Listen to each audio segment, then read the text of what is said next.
आंतरिक परिवर्तन बाहरी उपलब्धि दिलाएगा। मन करता पूरा मार्कर ले आके मुंह में डाल दे कि चांदी हो कि हीरा हो, तुम हो क्या?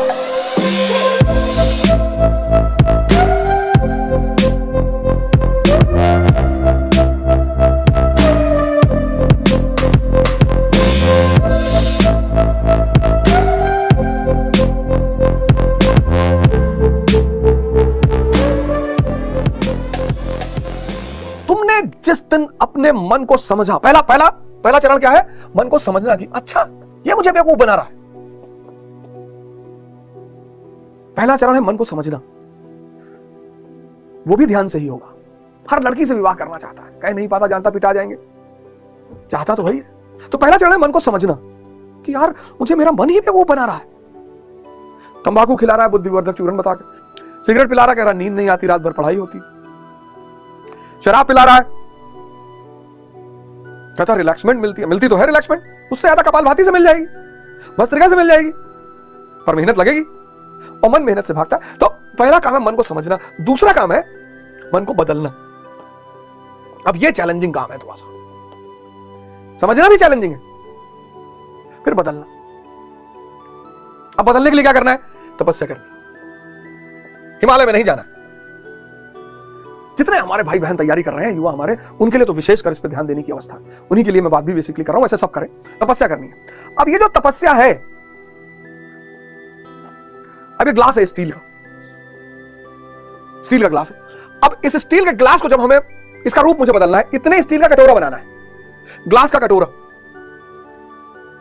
हमें ग्लास का कटोरा बनाना है। तो हम क्या करेंगे? इसको गलाएंगे। कितने डिग्री सेल्सियस पे? 1500 डिग्री सेल्सियस पे। 1500 डिग्री सेल्सियस पे ये लिक्विड बन जाएगा।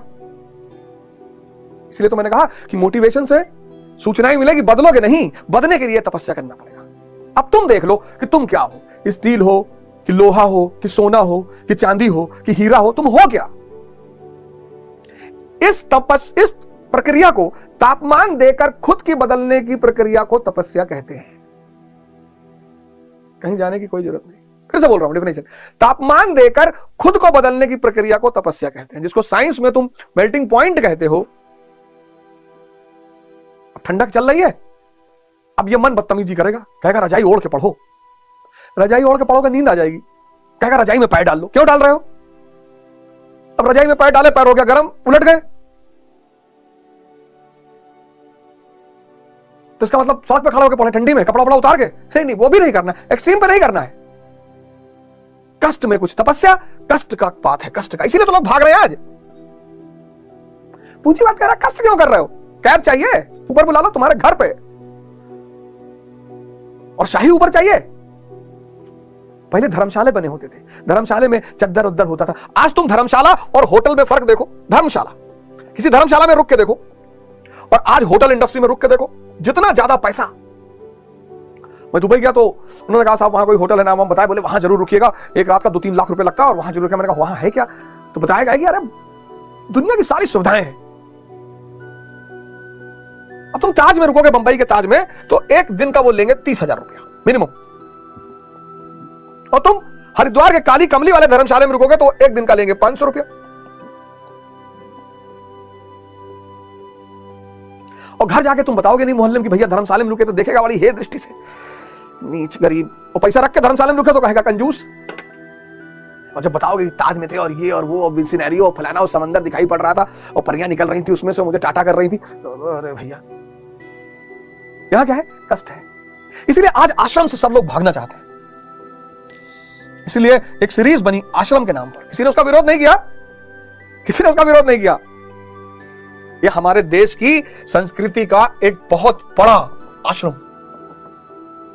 जहां आत्मा के स्तर पर श्रम करना सिखाया जाता हो, वो है आश्रम। यहां होटल, जहां निकम्मा बनाना। अब आप जाए रहे वो सब अलग बात है, आप होटल में रह के भी तपस्या कर सकते, कोई बड़ी बात नहीं, बस आप होश में तो रहें। शुरुआत के 6 महीने आपको ये सब खेल समझना होगा। इसका कुछ लोग क्या करते हैं ना, एक्सट्रीम पे चले जाते हैं कि आज के बाद होटल में नहीं रुकना। ऐसा नहीं है, होश में रहो ना, देख के रहो, समझ के रहो। पैसा, आज क्यों लोग पैसा कमाना चाहते हैं? सुविधा के लिए। 30,000 के होटल में रहोगे, वहां जैसे एंटर करो, गुड मॉर्निंग सर, ये वो फलाना। अब यूपीएसआरटीसी के बस में बैठते हो, कंडक्टर पेन यहां लगा रहता, हाँ टिकट बनवाए, या खड़े होके चल रहे हो, पकड़े हो बस मोटस फैजाबाद, 3 घंटा खड़े हो, घुटने में दर्द होने लगा, उसमें से बदल वाला खैनी बना दिया, 3 बार छींक दिए। लेकिन जब हवाई जहाज में बैठते हो, पैसा लिया है तुमसे, और भी बिजनेस क्लास में बैठे, बिजनेस क्लास में पर्दा लगा हुआ है, इकोनॉमी क्लास और बिजनेस क्लास के बीच में पर्दा लगाए हैं, पर्दा। और जैसे ही बिजनेस क्लास का यात्री बैठता है, तुरंत जूस, ये वो, मीनू, नैपकिन। तो जो लोग इकोनॉमी क्लास में बैठ के, उनको गरीबी का एहसास होता है कि यार बताओ यार।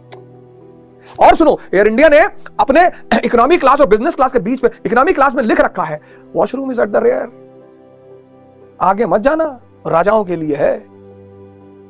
ये कैपिटलिज्म का काम है, तुमको उत्तेजित करना कि यार एक दिन बिजनेस क्लास में बैठ के चलेंगे, कोई जरूरत नहीं। हाँ बैठो वो अलग बात बैठो वो अलग बात है, उत्तेजित मत हो। आश्रम, यहां तुमको कष्ट सहना ही पड़ेगा, ये तापमान देना ही पड़ेगा। तभी तो अमिताभ बच्चन कहते हैं कष्ट में भी कुछ, दर्द में भी कुछ बात है। यही बात है, दर्द बदलेगा आपको। तो आप क्या करिए, जितने भी स्टूडेंट हैं जिनको अपने आप को बदलना है, वो तपस्या शुरू करिए, खड़े होकर पढ़िए, मत बैठिए। ठंडक चल रही है, टोपा मोजा सब पहन लीजिए। ऐसा ना हो ठंडक लग जाए, पता लगा 15 दिन हॉस्पिटल में पड़े हो, तुम्हारा बाप माता रहे और गाली दे हमको कि यार मास्टरवा जो है उल्टी सीधी बात बताता रहता। खड़े होकर पढ़िए, जूता पहन लीजिए, मोजा पहन लीजिए, कैप लगा लीजिए, मफलर बांध लीजिए, खड़े होकर पढ़िए। नींद आने की संभावना नहीं, ठंडी भी खा जा रही, खड़े होकर पढ़िए। सबसे बड़ी तपस्या का आधार जो है वो है भोजन। ठीक है, आप जिस तरह का भोजन करते हैं, वेजिटेरियन नॉन वेजिटेरियन जो भी करते हैं आप करिए, वो तो प्रभु की इच्छा, और जिस दिन मूड में आ जाएगा आपसे छुड़वा लेगा, वो सब कोई दिक्कत नहीं, आप करिए अपना भोजन। लेकिन भोजन और मन का बड़ा गहरा संबंध है। अब 4 गिलास दूध पी लिए, 20 ब्रेड, मक्खन, 8 केला, और सुबह सुबह क्लास में आके बैठे जब मन करता पूरा मार्कर ले आके मुंह में डाल दे। अब जब तुम पढ़ रहे हो, पढ़ते वक्त की बात कर रहा हूं, 5 बजे उठो, कोशिश करो कि 5 AM पे उठ जाओ, रात में जल्दी सो जाओ। 9 से 12 तक का जो समय है वो सोने का समय है, निशाचर वाला समय, सो जाओ। नियम बनाओ, नकुल को पकड़ो, द्रौपदी का एक पति नियम है, नकुल नियम नहीं बन पा रहा, अरे तब काहे सपना देख रहे हो। वैसे तो रिक्शा वाला भी सपना देखता है पर कहता नहीं है, जब 3 पाई चली जाती तब खड़ा होकर कहता है कि मैं नरेंद्र मोदी, तो सपना तो उसके पास भी है, शक्ति नहीं है ना। नियम बनाना ही पड़ेगा, सत्संग करना ही पड़ेगा। 5 बजे उठो, और 5 बजे उठने के बाद तुम 6 बजे तक अपना ध्यान योग करके, योग वगैरह करके तैयार हो जाओ, और 6 से 10 एक लॉट पढ़ो तुम। ये 6 से 10 जब तुम पढ़ रहे हो तो कोशिश करो कि 1 रोटी, सरसों का तेल गांव से अगर मिल जाए तो हल्का सा नमक, और 1 रोटी दबा के और बैठ के पढ़ो। क्योंकि खाली पेट में, जब खाली पेट है तो मन कहीं भागेगा नहीं। बहुत बड़ा सूत्र बताने जा रहा हूं, खाली पेट में मन कहीं नहीं भागता। तभी तो वो कहावत बनी थी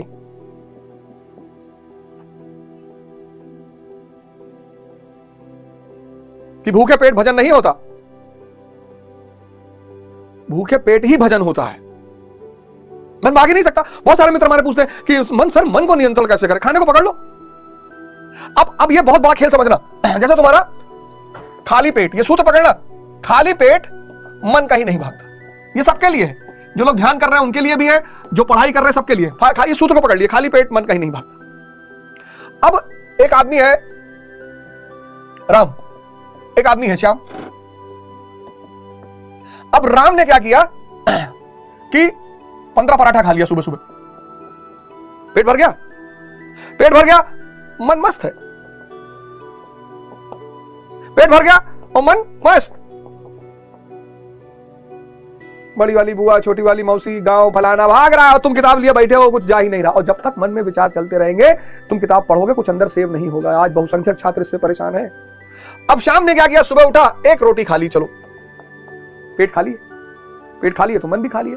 अब पेट खाली, पेट खाली, फिर मन भी खाली। कितना बढ़िया अवसर है मन को भरने का, बाहर की चीजों से, ज्योग्राफी से, साइंस से, इकोनॉमी से। काकचेष्ट टबाको ध्यानम अल्पाहारी स्वानिद्रा, यही तो विद्यार्थी के लक्षण बताए गए। पाखंड को छोड़ दो, धर्म को पकड़ लो। पाखंड को छोड़ दो, धर्म को पकड़ लो। धर्म को मत छोड़ो, धर्म को छोड़ोगे तो इतनी बुरी स्थिति हो जाएगी, इतनी बुरी। पाखंड को छोड़ दो,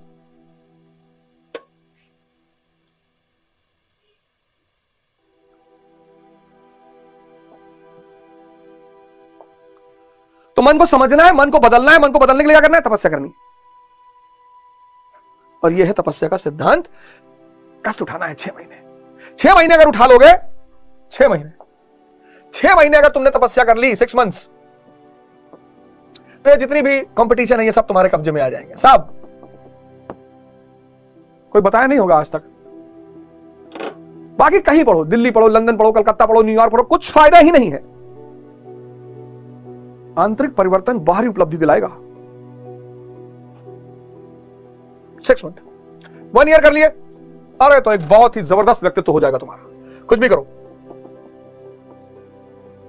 5 साल कर लिए, तब तो भारत के प्रधानमंत्री मोदी जी उसका सबसे बड़ा एग्जांपल है। वो कौन सा हार्वर्ड और येल से पढ़े हुए हैं, किसी ने उनको यह सूत्र बता दिया, कहते हैं, पता नहीं, मेरी तो कभी मुलाकात नहीं, ना मेरी बातचीत है, और मैं मिलना भी नहीं चाहता। मैं कौन सा ठेकेदार हूं, बिजनेसमैन हूं कि मुझे ठेका लेना है। भारत के प्रधानमंत्री इतने बिजी आदमी है, उनसे क्या करेंगे मिलके। मैं तो गुरु महाराज से मिलना चाहता हूं, अग्रानंद महाराज जी से। संत महात्मा कहीं भी। तो कोयम्बटूर गया आश्रम में, वहां रहा 1 हफ्ते, सदगुरु जी के आश्रम में, बड़ा आनंद आया। पंडित रविशंकर जी का एक प्रोग्राम था एक बार इलाहाबाद में, वहां गया। आशुतोष महाराज जी तो सीधे तौर पे उनसे जुड़ा ही हुआ हूं। कहता है ना रंचो 3 इडियट में कि जहां जहां गंगा बह रही है पानी पी लो। तो 5 साल कर लिया प्रधानमंत्री मोदी जी, उससे बड़ा एग्जाम्पल कोई है ही नहीं। बताओ किस स्कूल से पढ़े हैं, किस कॉलेज से पढ़े, कोई बात नहीं। राजा समझदार होना चाहिए। पढ़ाई क्या मतलब है, एक से एक पढ़े लिखे लोग। बड़ा प्रश्न उठता है मोदी जी की पढ़ाई पर। आज मैं इस बात को स्पष्ट कर दूं कि शिक्षा राजा लेकर क्या करेगा। इतने सारे अधिकारी पढ़े लिखे उसके साथ है। किसी ने राजा से पूछ लिया, इंग्लैंड की राजधानी किसी आईएएस को बुलाया, इधर बताओ इनको, और किस लिए रखा है बताओ इनको, जरा दुबई इधर, ये बताओ इंग्लैंड की राजधानी इसको। राजा की सबसे बड़ी चीज जो है वो है समझदारी। नहीं भी है, हालांकि एमए पॉलिटिकल साइंस उन्होंने कर ही रखा, लेकिन अगर नहीं भी है तो कोई फर्क नहीं पड़ता, कोई फर्क नहीं पड़ता। राजा की शिक्षा और दीक्षा से कोई फर्क नहीं। लेकिन राजा तपाया उन्होंने, गलाया अपने आप को। एक से एक लोग एमएससी फिजिक्स सिगरेट की दुकान के सामने खड़े होकर सिगरेट पी रहे हैं, और चर्चा किस पे कर रहे हैं, रैशनलिज्म पे। इमैनुअल कांट ऐसा बोलता है, जर्मनी और डेविड ह्यूम और डेकार्ट्स और स्पिनोजा और लाइबनीज। शंकर और Shankar, bloody I don't talk about Indian philosophers. लो, मोदी जी तो नहीं पीते क्योंकि ध्यान ही है ना, जरूरत ही नहीं है। भाई शराब नहीं पीते। आया था बिटैन, बेचारा जूस का गिलास लिए खड़े होते, तो उसने बताया कि अगर आपके हाथ में लिकर नहीं है तो हाथ चेंज। उस पर भी वो हंसने लगे कि यार ये सब क्या समझा रहे हो फालतू का नियम हमको, कि जूस इस हाथ में पकड़ने चाहिए, उस हाथ में। मेरी मर्जी में मैं किसी हाथ में पकड़ूं, मैं भारत का प्रधानमंत्री हूं। सही किया, उस पर ट्रोल किया उनको कि मोदी जी फालतू में हंस रहे थे। अच्छा हंस रहे थे कि तुम बिडैन, तुम राष्ट्रपति के सिवा कुछ नहीं बन सकते जीवन में, और मैं भगवान बनने के रास्ते पर हूं। और एक बार व्यक्ति भगवान बनने के रास्ते पर, उसके लिए कौन सा नियम। ये देखो 5 साल, और अगर 14 साल कर लिए तो भगवान। अब तुम डिसाइड कर लो कि कितने साल कष्ट झेलने हैं तुम्हें। कुछ लोग कहते हैं ना, भैया हमारी पूरी जिंदगी कष्ट में बीत गई, क्योंकि तुम अध्यानी हो। जिंदगी नचाएगी तो है ही है, जिंदगी नचाएगी तो है ही है, उसका काम है नचाना। लेकिन अगर होश में तुमने खुद ही नाच लिया, तब तुम नचवाओगे लोगों को। मैं बार बार रिक्शे वाले का एग्जांपल लेता हूं। वो रिक्शा वाला देखो कितना श्रम कर रहा है, कितना नाच रहा है, पर होश में नहीं। अगर वो होश में रिक्शा चलाना, ध्यान में रिक्शा चलाना शुरू कर दे, 2 साल 3 साल मैक्सिमम 4 साल 5 साल बाद पूंजीपति हो जाएगा वो। लेकिन वो तो कह रहा भैया सब यहां लिखा है, तकदीर में माथे में सब लिखा है। भाई माथा है कि लेटर पैड है? यही तो विवेकानंद कहते हैं कि मनुष्य के हाथ में उसका भाग्य है। अगर उसे तपस्या का सिद्धांत समझ में आ गया तो कष्ट देना शुरू कर देगा। जैसे ही कष्ट देगा वैसे ही परिवर्तन शुरू हो जाएगा। जैसे ही ताप देगा टेम्परेचर, वैसे ही गलना शुरू हो जाएगा। और जैसे ही तुम गलना शुरू करोगे चमकने लगोगे। यही तो सूरज है, यही तो सूर्य है। तापमान है उसके अंदर। चंद्रमा मामा है। किसी ने कहा, किसी स्त्री ने कहा कि चंद्रमा हमारा देवर है, मामा है, शक्ति विहीन, दूसरे की रोशनी में चमक रहा है, इसलिए मामा है। फोटोसिंथेसिस नहीं कर सकता, चमक है, लेकिन फोटोसिंथेसिस, प्रकाश संश्लेषण, ये जो भोजन करते हो ना, ये सूर्य की वजह से करते हो। किसी की औकात है सूर्य से निगाह मिला ले, अखियां चली जाएगी। यहां लोग कभी रात भर बैठ के देखे, कोई कह रहा रोटी है, कोई कह रहा मेरी प्रेयसी का चेहरा है। सब दुखियारी लोग चंद्रमा को पकड़े हुए हैं। कोई नहीं कह रहा सूर्य सी महबूबा हो मेरी, ऐसा मैंने सोचा था। सब कह रहे हैं चंद्रमा सी मरी हुई महबूबा। सूर्य भगवान पिता शक्ति, पूरे संसार पूरे दुनिया का ऊर्जा स्रोत। अभी जाओ देखो खेतों में हरा हरा बाली लगी होगी, किसकी? गेहूं की हरी बाली। अभी जब सूर्य की किरणें पाएंगी तब प्रकाश संश्लेषण होगा, फोटोसिंथेसिस, क्लोरोफिल है ना उसमें, फिर ये हरी हरी बालियां गेहूं की पीली हो जाएंगी। तभी तो गाना बना था, मेरे देश की धरती सोना उगले उगले हीरे मोती। सोना यानी गेहूं और चावल, मोती यानी कपास, हीरा मतलब गन्ना। उसको जब पेरा जाता है तो शीरा निकलता है, शीरे से शराब बनती है। ऐसे गन्ने हीरे को जब तराशा जाता है तो उसकी कीमत बढ़ती है। पहले गाने ऐसे लिखे जाते थे, सूफी संत लिखते थे गाने, मेरे देश की धरती सोना उगले। ये क्या है? एग्रीकल्चर, कृषि नीति है भारत की। पहले गाना बनता था कि मेरा जूता है जापानी, ये पतलून इंग्लिशतानी, सर पे लाल टोपी रूसी, फिर भी दिल है हिंदुस्तानी। ये गाना नहीं है, ये भारत की फॉरेन पॉलिसी है, विदेश नीति है। टेक्नोलॉजी कहां से लाओगे? जापान से। जूता है जापानी, पतलून इज्जत कौन बचा रहा है? ब्रिटेन धन दे रहा है। मेरा जूता है जापानी, ये पतलून इंग्लिशतानी, सर पे लाल टोपी रूसी। फॉरेन रिजर्व खत्म हो चुका है, ऊर्जा तुमको रूस दे रहा है, कुछ भी भारत का नहीं है दिल छोड़कर। ये विदेश नीति थी भारत की। अब तो गाने भगवान क्या बताएं। खैर, जलोगे तो चमकोगे, और कोई नियम नहीं है, और कोई नियम ही नहीं है, और कोई नियम ही नहीं है ही नहीं, है ही नहीं, है ही नहीं। जलोगे तो चमकोगे। देख लो, ये भी चमक रहा है दूसरे की रोशनी से।